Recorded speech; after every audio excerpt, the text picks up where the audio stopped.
आए हो हेलो का फोन करी तारा के ने तारा तनको नहीं के बुझा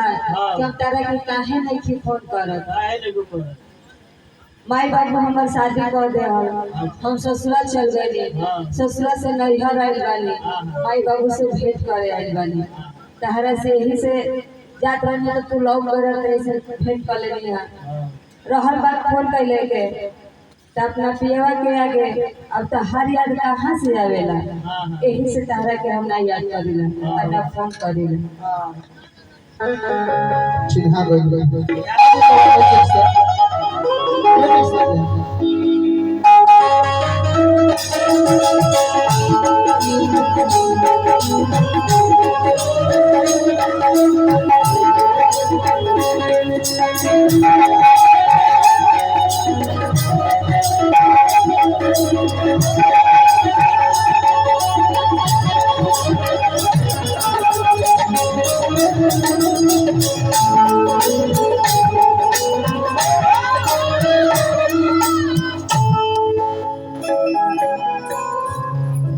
काला से बसंत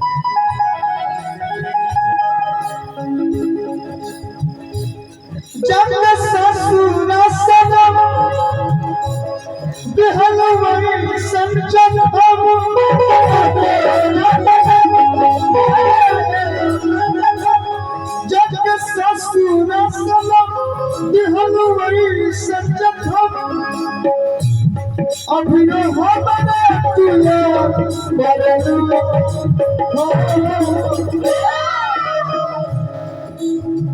खुश बन खुश रहलू ए जान अब नन हो हम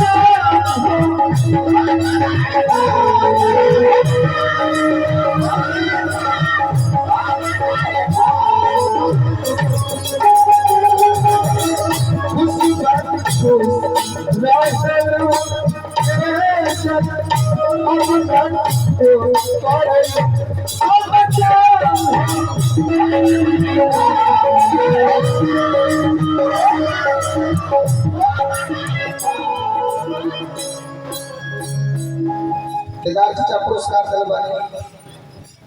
हार्दिक हार्दिक अभिनंदन प्रणाम बा केदार जी का अभिनंदन बा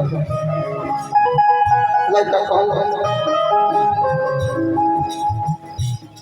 जब ससुर सनम बिहलवई संजन हम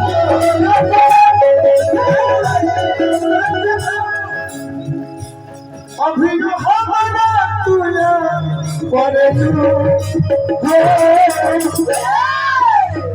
खुश बन खुश रहलू अब मन को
हम जान